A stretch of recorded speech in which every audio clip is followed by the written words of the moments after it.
Aryana Dewi Pramesti, 27 tahun, adalah CEO termuda di industri kosmetik Indonesia. Kantornya ada di lantai 32 Gedung Kaca di Sudirman, Jakarta. Setiap pagi ia tiba sebelum siapapun, dengan kopi hitam di tangan kiri dan tablet di tangan kanan. Dunianya adalah rapat, laporan keuangan, dan target penjualan. Di sisi lain kota, Darren Wijaya, 29 tahun, memimpin perusahaan teknologi yang didirikan ayahnya. Darren adalah tipe pemimpin yang tenang tapi tegas. Ia lebih suka mendengarkan daripada berbicara, dan keputusannya selalu tepat. Orang-orang di kantornya menghormatinya, bukan karena ia pewaris, tapi karena ia memang kompeten. Yang tidak banyak orang tahu tentang Aryana adalah bahwa setiap Kamis malam, ia diam-diam pergi ke sebuah kafe kecil di Kemang. Di sana ada seseorang yang membuatnya bisa melepas semua topeng CEO-nya. Namanya Reza, 28 tahun, seorang arsitek muda yang lebih suka menggambar daripada bicara soal uang. Reza dan Aryana sudah bersama 2 tahun, tapi tidak ada seorang pun yang tahu. Ayahnya, Pak Surya, punya standar tinggi untuk calon menantu. Reza bukan konglomerat, bukan pewaris.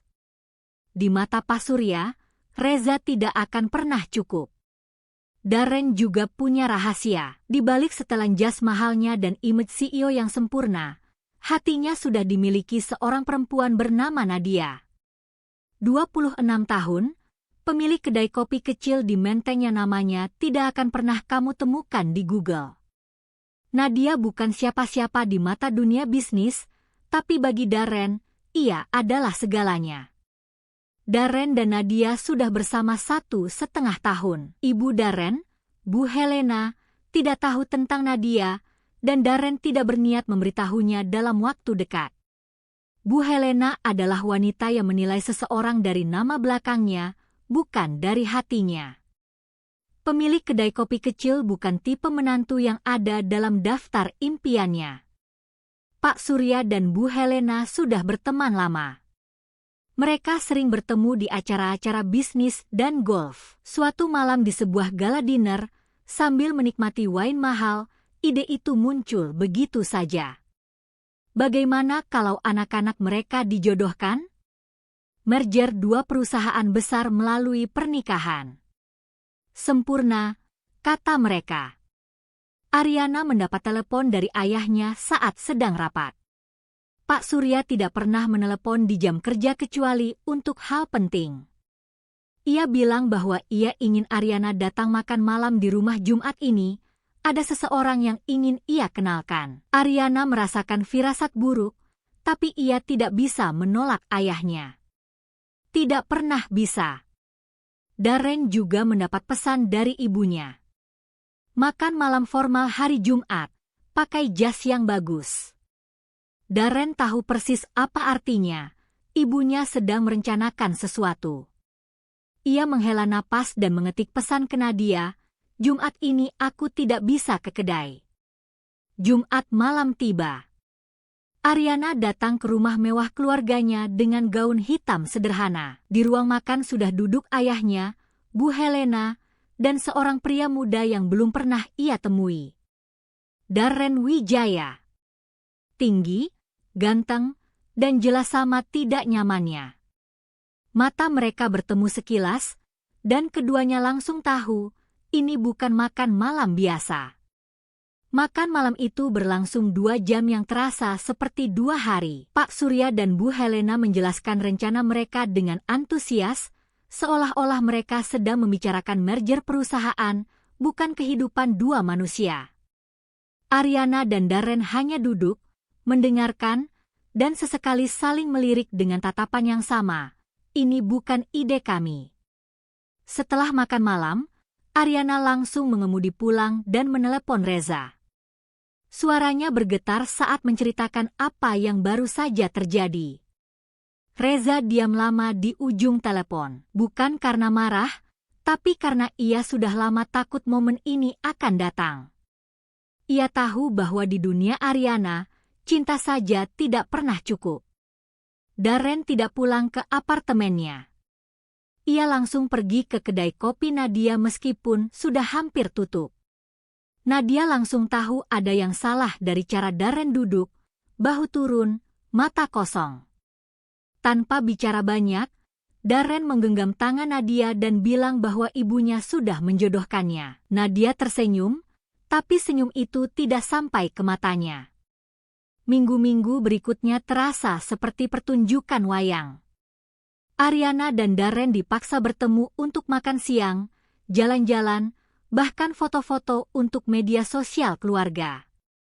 Mereka berdua pintar berakting, tersenyum di depan kamera, tapi tidak pernah bicara lebih dari yang diperlukan saat tidak ada orang tua mereka di sekitar. Satu momen yang mengubah segalanya terjadi di parkiran restoran setelah makan siang ketiga mereka. Ariana sedang berjalan ke mobilnya saat Darren memanggilnya. Ia berhenti dan berbalik. Darren menatapnya lurus dan bertanya dengan nada jujur yang belum pernah Ariana dengar darinya, "Kamu juga punya seseorang, kan?" Ariana terdiam, lalu mengangguk. Dari titik itu, hubungan mereka berubah. Bukan menjadi romantis, tapi menjadi persekutuan diam. Mereka berdua tahu bahwa mereka sedang dipaksa menikahi orang yang salah, dan hanya mereka berdua yang benar-benar mengerti posisi masing-masing. Ironis, orang yang paling mengerti penderitaan mereka justru orang yang dijodohkan dengan mereka. Ariana menceritakan tentang Reza kepada Darren, bagaimana mereka bertemu di pameran arsitektur, bagaimana Reza adalah satu-satunya orang yang memperlakukannya sebagai Ariana, bukan sebagai CEO atau putri konglomerat. Darren mendengarkan tanpa menghakimi, lalu menceritakan tentang Nadia, tentang kedai kopinya, tentang senyumnya yang membuat dunia terasa lebih sederhana. Sementara itu, Reza mulai merasa semakin jauh dari Ariana. Pertemuan mereka yang biasanya setiap Kamis sekarang sering dibatalkan karena Ariana harus hadir di acara keluarga bersama Darren.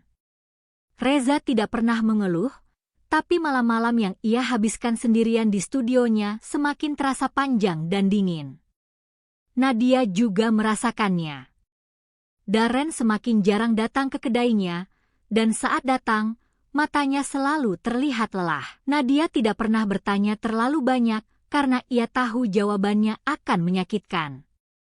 Ia lebih memilih menikmati waktu yang tersisa bersama Darren daripada menghabiskannya untuk bertengkar tentang masa depan yang semakin kabur. Pak Surya dan Bu Helena mempercepat timeline. Mereka mengumumkan pertunangan Ariana dan Darren di acara gala perusahaan tanpa memberitahu keduanya terlebih dahulu. Ariana dan Darren berdiri di panggung dengan senyum palsu sementara ratusan tamu bertepuk tangan. Cincin berlian disematkan, foto-foto diambil, dan dua hati yang tidak saling mencintai resmi terikat di mata publik. Setelah acara pertunangan, Ariana mengunci dirinya di kamar apartemennya dan menangis selama berjam-jam. Cincin berlian di jarinya terasa seperti borgol. Ia menelepon Reza tengah malam, dan untuk pertama kalinya dalam 2 tahun hubungan mereka, Reza bertanya langsung, "Apa yang akan kamu lakukan?" Ariana tidak punya jawaban. Darren menghabiskan malam itu di kedai kopi Nadia yang sudah tutup. Mereka duduk di lantai di antara kursi-kursi yang ditumpuk.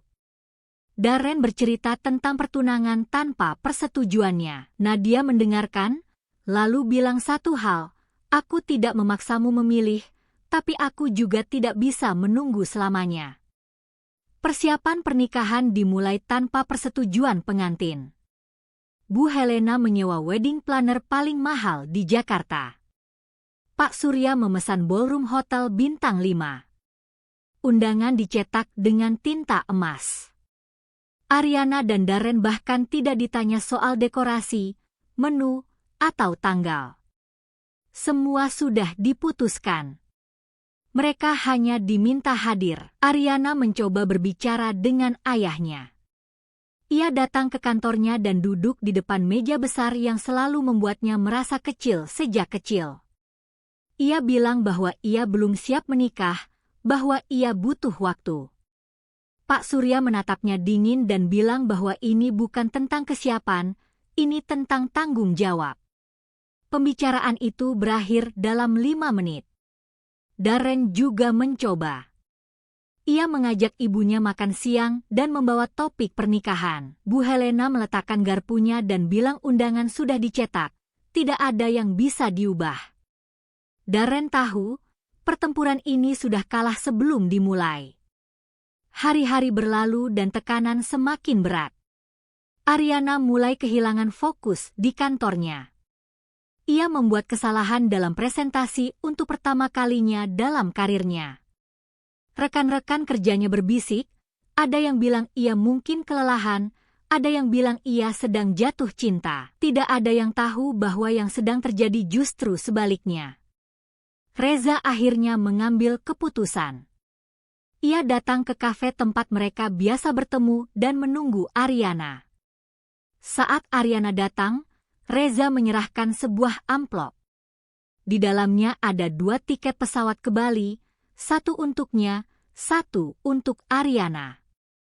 Pergi tanggal yang sama dengan hari pernikahanmu, kata Reza.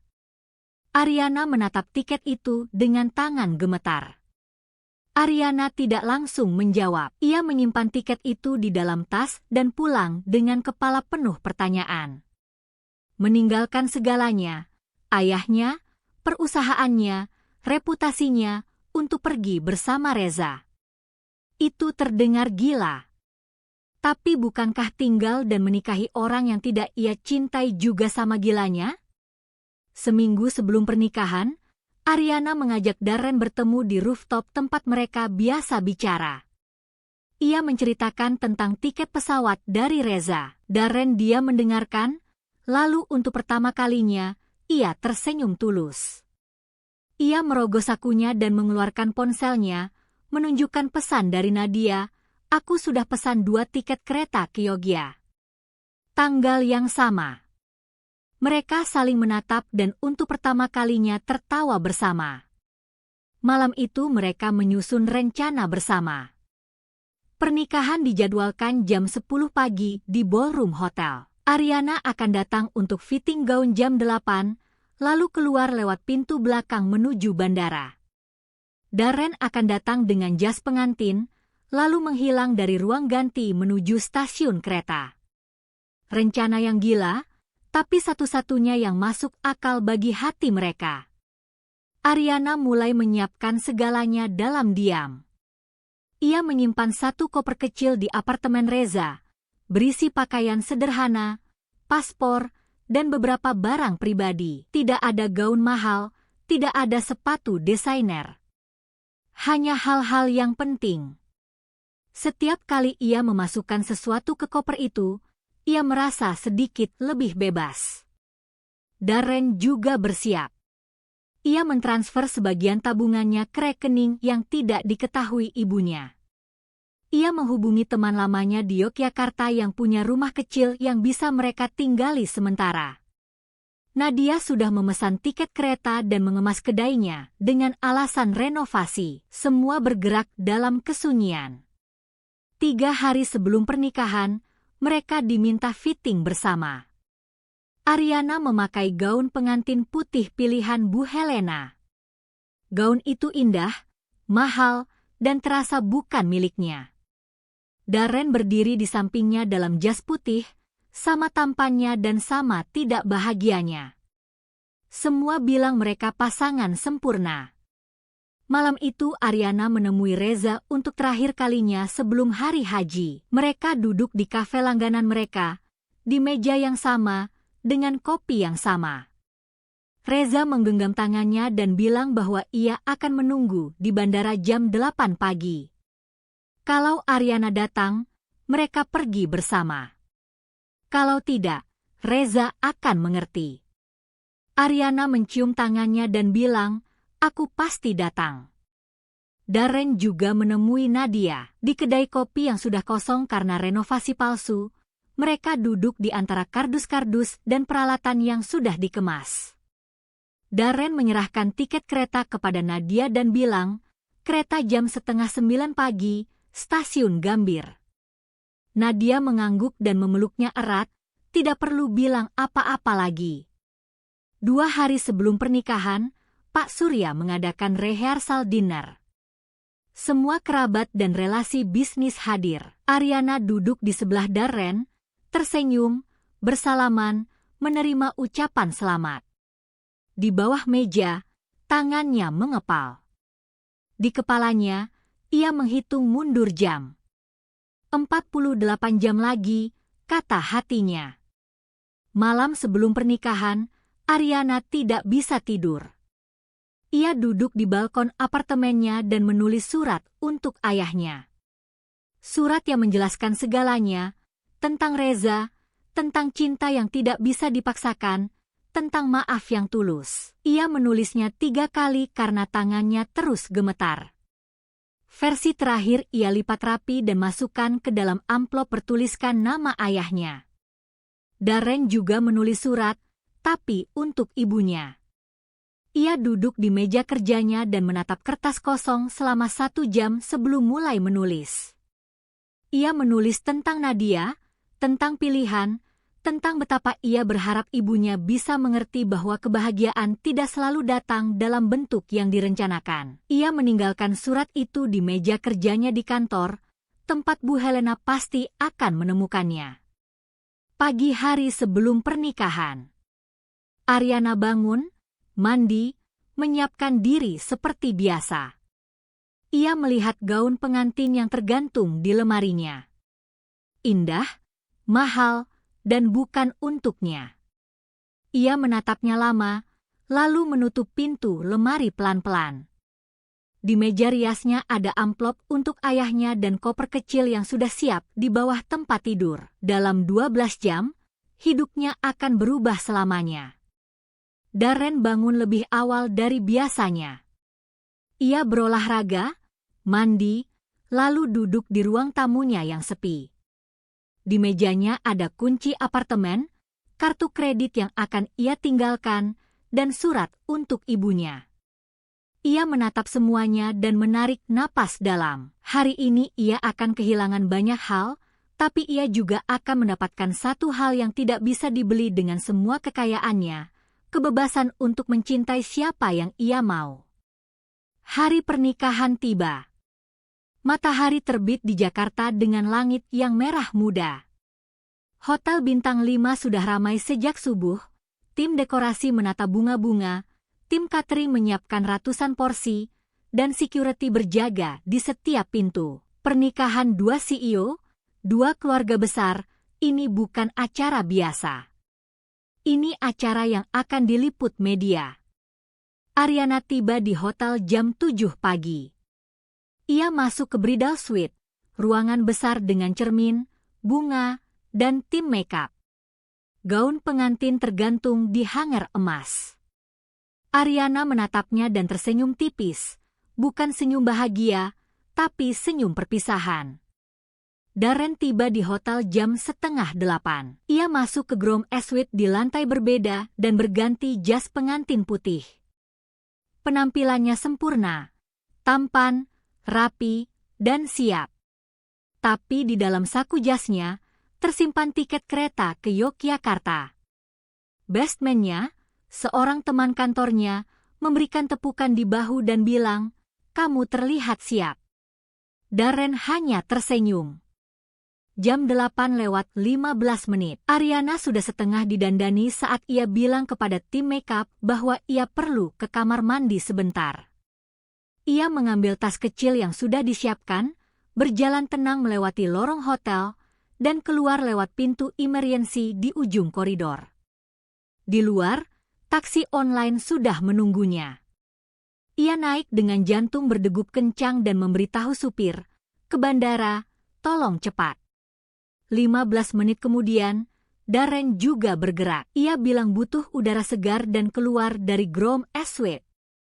Masih mengenakan jas pengantin, ia turun lewat lift service dan langsung masuk ke taksi. "Stasiun Gambir," bilangnya. Di belakangnya, hotel semakin ramai dengan tamu berdatangan. Di bridal suite, alarm pertama berbunyi. Tim makeup mengetuk pintu kamar mandi dan tidak ada jawaban. Mereka membuka pintu dan menemukan ruangan kosong. Pengantin perempuan hilang. Telepon pertama langsung ke Pak Surya. Suara Pak Surya di ujung telepon berubah dari bingung menjadi marah dalam hitungan detik. Hampir bersamaan, Bestman menyadari Darren tidak kembali. Teleponnya masuk voicemail. Bu Helena di barisan depan ballroom menerima telepon dan wajahnya pucat. 2 pengantin, 2 ruangan kosong, 1 pernikahan yang tidak akan pernah terjadi. Di dalam taksi menuju bandara, Ariana melepas cincin pertunangannya dan memasukkannya ke dalam amplop bersama surat untuk ayahnya yang ia titipkan di bridal suite. Tangannya terasa lebih ringan tanpa berlian itu. Di jari manisnya sekarang hanya ada bekas putih dari cincin yang tidak pernah benar-benar miliknya. Ia menelepon Reza, "Aku di jalan, tunggu aku." Darren sampai di stasiun Gambir masih mengenakan jas pengantin putih. Semua orang menatapnya aneh, tapi ia tidak peduli. Ia menemukan Nadia di dekat peron dengan koper dan 2 tiket kereta. Nadia melihat jas pengantinnya, tertawa, lalu memeluknya. Di bandara, Ariana melewati security check dengan jantung berdegup. Tidak ada yang menghentikannya. Ia sampai di gate dan melihat Reza berdiri dengan ransel dan 2 kopi. Saat mata mereka bertemu, semua kekhawatiran menguap. Ariana berlari kecil dan memeluknya. Pesawat Ariana dan Reza lepas landas pukul 9 pagi, 1 jam sebelum pernikahan seharusnya dimulai.